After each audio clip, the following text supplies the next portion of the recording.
আসসালামু আলাইকুম এভরিওয়ান, কেমন আছেন সবাই? আশা করি আল্লাহ তাআলার অশেষ রহমতে সবাই খুব ভালো আছেন। আলহামদুলিল্লাহ, আমিও ভালো আছি। স্বর্ণাজ কিচেনে সবাইকে আরও একবার ওয়েলকাম করছি নতুন একটি রেসিপি দেখার জন্য। আজকে তৈরি করে দেখাবো ডিম আর আটা দিয়ে ভীষণ হেলদি টেস্টি একটা ব্রেকফাস্ট রেসিপি।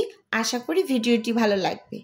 প্রথমেই এখানে আমি একটা মিক্সিং বোল নিয়ে নিয়েছি, আর সেই সাথে এখানে আমি 2টা ডিম ভেঙে নিচ্ছি। আজকে নাস্তাগুলো আমি 2টা ডিম দিয়ে তৈরি করছি। এখানে চাইলে আপনারা আরও ডিম বাড়িয়ে বা কমিয়ে নিতে পারেন, একটা দিয়েও কিন্তু তৈরি করতে পারেন। যাদের পরিবার একেবারে ছোট তারা কিন্তু একটা দিয়েও তৈরি করতে পারেন। এখন স্বাদ মতো দিয়ে দিচ্ছি লবণ, সেই সাথে নাস্তাটাকে একটু টেস্টি করার জন্য 1 চা চামচ চিনি দিয়ে দিয়েছি। এবার উইক্স দিয়ে কিন্তু এই ডিম চিনি খুব ভালোভাবে মিশিয়ে নিতে হবে, যতক্ষণ না পর্যন্ত চিনিটা একেবারে ভালোভাবে গলে ডিমের সাথে মিশে না যায় সে পর্যন্ত কিন্তু অনবরত উইক্স দিয়ে কাজটা করে নেবেন। যাদের কাছে উইক্স থাকবে না তারা এই কাজটা অবশ্যই কাঁটা চামচ দিয়ে করতে পারবেন। প্রতিদিন আমি রুটি বা পরোটা খেতে যখন আপনাদের ভালো লাগবে না বা ঘুম থেকে একটু লেট হয়ে গিয়েছে উঠতে, তখন কিন্তু এরকম একটা নাস্তা ঝটপট বানিয়ে নিতে পারবেন। কোনো রকম হ্যাসেল পোয়াতে হয় না, একেবারে ঝটপট বানিয়ে নিতে পারবেন ডিম আটা দিয়ে। এবার হচ্ছে শুকনো উপকরণগুলোকে আমি একটু চেলে নেব। সেজন্য এখানে আমি একটা চালনি নিয়ে নিয়েছি, আর এখানে 1.5 কাপ আটা ব্যবহার করছি। আমি আটা দিয়ে তৈরি করছি, আপনাদের হাতের কাছে আটা ময়দা যেটাই থাকুক সেটা ব্যবহার করবেন। আর সেই সাথে এখানে আমি 1/2 চা চামচ দিয়ে দিয়েছি বেকিং পাউডার। এবার শুকনো উপকরণগুলোকে কিন্তু আমি এই যে চেলে নিচ্ছি। অবশ্যই শুকনো উপকরণগুলোকে চেলে ব্যবহার করবেন, এতে করে আটার ভিতরে যে গুটি গুটি শক্ত অংশ থাকে সেটা কিন্তু চালনিতেই থেকে যাবে। এই যে আমি কিন্তু শুকনো উপকরণগুলোকে চেলে নিয়েছি। এবার এখানে আমি মেজারমেন্ট কাপ দিয়ে মেপে 1 কাপ নিয়ে নিয়েছি লিকুইড দুধ। এটা হচ্ছে গরুর দুধ। আপনাদের হাতের কাছে যদি লিকুইড গরুর দুধটা না থাকে তখন আপনারা গরুর দুধটাকে পানি দিয়ে একটু গুলিয়ে এভাবে করে লিকুইড করে কিন্তু ব্যাটার রেডি করে নেবেন। এই যে দেখুন, আমি কিন্তু অর্ধেকটার মতো দিয়ে দিয়েছি। এবার পুরোপুরি দিয়ে আমি নেড়ে চেড়ে মিশিয়ে নিচ্ছি। এখানে আমার 1 কাপ দুধে পুরোপুরি ব্যাটারটা রেডি হবে না, সেজন্য আমি এখানে কিছুটা পরিমাণ পানি ব্যবহার করব। আপনাদের কাছে যদি দুধ থাকে তাহলে একেবারে পুরোপুরি দুধ দিয়েই ব্যাটারটা রেডি করবেন, তাহলে খেতে বেশি ভালো লাগে। আমার কাছে যেহেতু আর লিকুইড দুধ নেই সেজন্য আমি এখানে কিছুটা পরিমাণ পানি দিয়ে এই ব্যাটারটা রেডি করে নেব।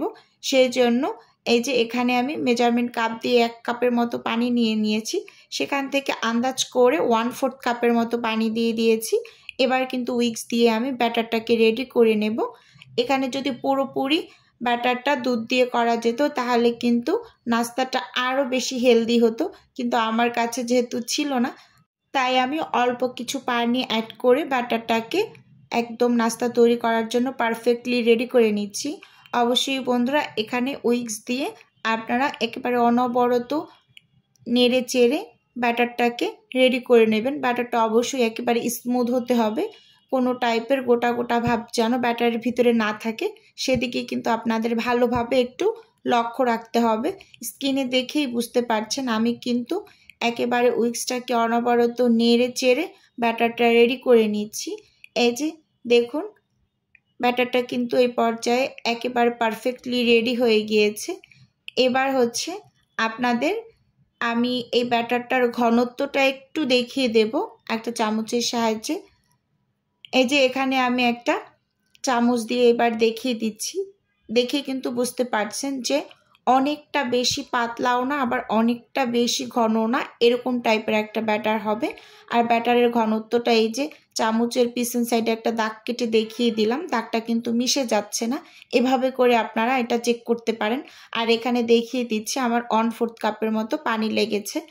এপাশে চুলোতে আমি একটা প্যান বসিয়ে দিয়েছি, আর একটা টিস্যু পেপারে আমি হালকা একটু তেল লাগিয়ে পুরো প্যানটাকে আমি একটু মুছে নিয়েছি। আর চুলোর আঁচটাকে আমি লো করে রেখেছি। এবার ভালোভাবে প্যানটাকে একটু গরম করে নেব। গরম করে তারপরে এই যে এখানে হাফ কাপের মতো ব্যাটার দিয়ে প্যানটাকে আমি ঘুরিয়ে ঘুরিয়ে একটু রুটির মতো করে নিচ্ছি। ভালোভাবে লক্ষ্য করুন, আর চুলার আঁচটা তো দেখেই বুঝতে পারছেন। নাস্তাটা দেওয়ার সঙ্গে সঙ্গেই কিন্তু চারপাশ থেকে এই যে এরকম ছিদ্র ছিদ্র জালি জালি হতে শুরু করবে। একেবারে পুরোপুরি আস্তে আস্তে উপরটা ড্রাই হয়ে যাবে। নাস্তাটাকে কোনো রকম উল্টে দেওয়ার প্রয়োজন নেই, এমনিতেই হয়ে যাবে, আর ঢেকে দেওয়ারও প্রয়োজন নাই। একটু ভালোভাবে লক্ষ্য করুন। এই পর্যায়ে কিন্তু একেবারে উপরটা ড্রাই হয়ে গিয়েছে। এই নাস্তাটা তৈরি করা যেমন সহজ, নাস্তাটা খেতেও তেমনই মজার।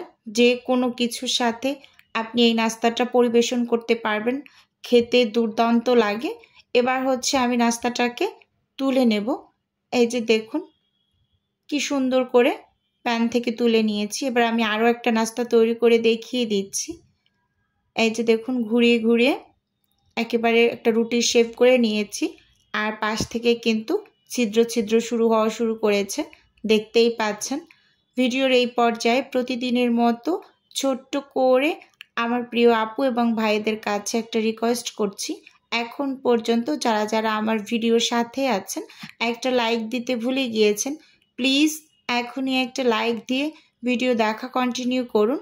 আর ভিডিওটি যদি খুব বেশি ভালো লেগে যায় তাহলে অবশ্যই চ্যানেলটি সাবস্ক্রাইব করে আমার পাশেই থেকে যাবেন।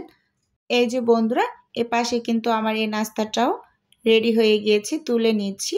এবার আপনাদের একটু দেখিয়ে দিচ্ছি নাস্তাগুলো মাশাআল্লাহ কতটা সুন্দর হয়েছে দেখুন। আর প্রত্যেকটা নাস্তা এরকম অসংখ্য ছিদ্রযুক্ত হয়েছে, ভীষণ জালিদার হয়েছে। খেতে যে কী পরিমাণ মজার, আপনারা যদি একবার বাসায় না তৈরি করেন বিশ্বাস করতে পারবেন না। যে কোনো কিছুর সাথে এই নাস্তাটা আপনারা সার্ভ করতে পারবেন, ভীষণ ভালো লাগে খেতে। মাংস, ভাজি বা যে কোনো টাইপের সবজির সাথে আপনারা এই নাস্তাটা পরিবেশন করতে পারবেন। সকালবেলা ঝটপট কোনো কিছু বানাতে চাইলে একেবারে পারফেক্ট একটা নাস্তা খুব কম সময়ের মাঝখানে রেডি করে নেওয়া যায়। আর কতটা পরিমাণ নরম তুলতুলে দেখেই কিন্তু বোঝা যাচ্ছে। আজকের রেসিপি বন্ধুরা এ পর্যন্তই রাখছি। দেখা হবে নতুন কোনো রেসিপিতে। আল্লাহ হাফেজ।